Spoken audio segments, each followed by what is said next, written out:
السلام علیکم ورحمۃ اللہ وبرکاتہ۔ دوستو، ایک بہت ہی اہم بات لے کر حاضر ہوا ہوں حضرات کے سامنے، اور ہمارے ایک محسن، ہمارے ایک دوست ہیں بہت اچھے، جناب شبر صاحب، جو پرنسپل ہیں the glorious academy Saharanpur Ekta colony کے۔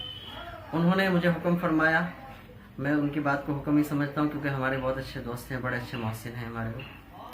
اور بھی ہمارے کئی ساتھیوں نے کہا کہ آج ہمارے معاشرے کے اندر ایک بہت بری چیز پھیل گئی ہے، وہ ہے گالی گلوچ۔ یہ بہت بری چیز ہے، اس سے ہمیں بچنا چاہیے۔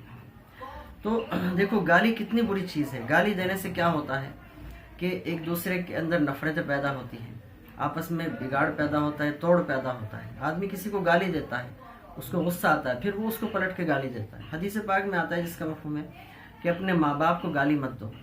تو کسی نے پوچھا کہ اللہ کے نبی صلی اللہ علیہ وسلم، اپنے ماں باپ کو کون گالی دے سکتا ہے؟ تو آپ نے فرمایا جس کا مفہوم ہے کہ تم دوسرے کے ماں باپ کو اگر گالی دو گے تو وہ تمہارے ماں باپ کو گالی دے گا، تو ایسا ہے جیسے کہ تم نے اپنے ماں باپ کو گالی دی۔ تو اسی لیے گالی سے ہمیں پرہیز کرنا چاہیے، بچنا چاہیے۔ گالی اتنی بری چیز ہے کہ حدیث پاک کے اندر آتا ہے جس کا مفہوم ہے کہ گالی دینا، مومن کو گالی دینا فسق ہے، یعنی بے دینی ہے، بڑا گناہ ہے، اور مومن کو قتل کرنا کفر ہے۔ کتنا بڑا گناہ کی بات ہے گالی دینا۔ آج ذرا سی بات پر ہم ایک دوسرے کو گالی دے دیتے ہیں، ذرا سی بات کے اوپر ایک دوسرے کو گالی بک دیتے ہیں۔ مالک نوکر کو گالی دے دیتا ہے، نوکر سے کوئی غلطی ہو جائے تو نوکر کو گالی دینے لگتے ہیں۔ تو ہمیں گالیوں سے بچنا چاہیے۔ گالی بہت بری چیز ہے۔ حدیث پاک کے اندر آتا ہے جس کا مفہوم ہے کہ جب میری امت، غور سے سننے کی بات ہے، کہ جب میری امت آپس میں گالی گلوچ اختیار کرے گی تو اللہ کی نگاہ سے گر جائے گی۔ دوستو، آج ہم اللہ کی نگاہوں سے گر گئے، اس لیے ہمارے اوپر یہ حالات ہیں، یہ پریشانی ہیں، مصیبتیں ہیں۔ تو ہمیں ان چیزوں سے پرہیز کرنا چاہیے، ان چیزوں سے بچنا چاہیے۔ بہت سے لوگ تو مذاق کے طور پر اور شوقیہ گالی دیتے ہیں۔ دوست سے مل رہا ہے، بجائے اس کے کہ ہم سلام کرتے، ایک دوسرے کا حال چال معلوم کرتے، ایک دوسرے کی خیریت معلوم کرتے، دوست مل رہے ہیں اور ایک دوسرے سے گالی دے کے بات کر رہے ہیں، یعنی مذاق کے طور پر گالی دی جا رہی، شوقیہ گالی دی جا رہی۔ کتنا ہمارا معاشرہ بگڑ چکا ہے۔ تو ہمیں ان چیزوں سے پرہیز کرنا چاہیے۔ گالی بہت بری چیز ہے۔ دیکھو، گالی دینے سے کیا ہوتا ہے، دوسرے کا دل دکھتا ہے، اور کسی کا دل دکھانا یہ بہت بڑا گناہ ہے۔ فرمایا مومن کا دل دکھانا ایسا ہے جیسے کہ کعبے کو گرا دینا۔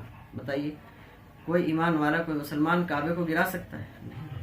کعبہ کتنی قابل احترام چیز ہے، لیکن فرمایا کہ کسی مسلمان کا، کسی ایمان والے کا دل دکھانا ایسا ہے جیسے کہ کعبے کو گرا دینا۔ حضور پاک صلی اللہ علیہ وسلم نے بیت اللہ کی طرف دیکھ کر ارشاد فرمایا تھا جس کا مفہوم ہے کہ اے کعبہ، تو کتنا پاکیزہ ہے، تیری خوشبو کتنی عمدہ ہے، اور تو کتنا قابل احترام ہے، لیکن ایک مومن کا احترام تجھ سے بھی زیادہ ہے۔ تو بتائیے، یہاں تک بتایا کہ کسی کی طرف پاؤں بھی نہیں پھیلانے چاہیے۔ مجلس کے آداب میں سے کہ ہم کسی کی طرف پاؤں پھیلا کر نہ بیٹھیں، کیونکہ اس پاؤں پھیلانے سے اس کی توہین ہوتی ہے۔ تو اس لیے ایک دوسرے کا ادب کریں، ایک دوسرے کی عزت کریں، ایک دوسرے سے محبت سے پیش آئیں، تو ہمیں محبت اور عزت مفت میں ملے گی۔ جب ہم دوسرے کے ساتھ، بہت سے کیا کہتے ہیں کہ جی یہ تو بے تکلفی ہے، ہمارے اندر محبت اتنی زیادہ ہے، بے تکلفی اتنی زیادہ ہے کہ ہم ایک دوسرے کو گالی بھی دے دیں تو برا نہیں مانتے۔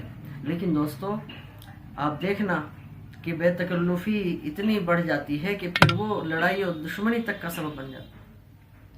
دوستی میں آدمی گالی دے کے بات کر رہا ہے، اس کو سمجھ رہا ہے کہ بے تکلفی ہے، یہ محبت ہے۔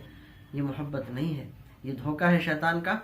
اس سے آپس میں نفرتیں پیدا ہو جاتی ہیں، لڑائیاں ہو جاتی ہیں۔ بہت سے لوگ اپنے بچوں کو سمجھانا چاہتے ہیں کہ جو ہمارے بچے گالی دیتے ہیں، مدرسے میں آ کے یا اسکول میں آ کے اسکول کے پرنسپل صاحب سے کہتے ہیں، یا پھر مدرسے میں آ کے کہتے ہیں کہ جی ہمارے بچوں کو سمجھائیے، ہمارا بچہ گالی دیتا ہے۔ تو ہم اس سے پوچھتے ہیں کہ کیا آپ بھی گالی دیتے ہیں؟ ہم نے جی ہاں، ہم بھی دے دیتے ہیں۔ میں نے کہا بھائی، جب آپ خود گالی دیتے ہیں تو آپ بچے کو کیسے سمجھا سکتے ہیں؟ بچہ آپ کو آئیڈیل سمجھتا ہے۔ بچوں کے نزدیک باپ ایک آئیڈیل ہوتا ہے۔ تو جب بچہ دیکھتا ہے کہ ہمارا باپ گالی دے کے بات کرتا ہے تو بچہ یہ سمجھتا ہے کہ گالی دینا کوئی بری بات نہیں، تو اس کو برا نہیں سمجھتا۔ اگر ہم خود اس سے پرہیز کریں گے، گالی سے بچیں گے، تو ہمارے بچے بھی اس سے بچیں گے۔ ٹھیک ہے دوستو، اس لیے ہمیں گالی گلوچ سے، برے الفاظ سے پرہیز کرنا چاہیے، سلام کو پھیلانا چاہیے۔ حدیث پاک میں آتا ہے جس کا مفہوم ہے کہ سلام کو عام کرو، سلامتی میں رہو گے۔ گھر میں داخل ہو تو سلام کریں گھر والوں کو، اس سے گھر کے اندر سے تمام برائیاں، بلائیں، نفرتیں سب ختم ہو جاتی ہیں، گھر کے اندر برکتیں آتی ہیں، محبتیں پیدا ہوتی ہیں، زندگی آسان ہو جاتی ہے۔ اس لیے دوستوں بزرگوں اللہ تعالیٰ ہم سب کو عمل کی توفیق عطا فرمائے. السلام علیکم ورحمۃ اللہ وبرکاتہ.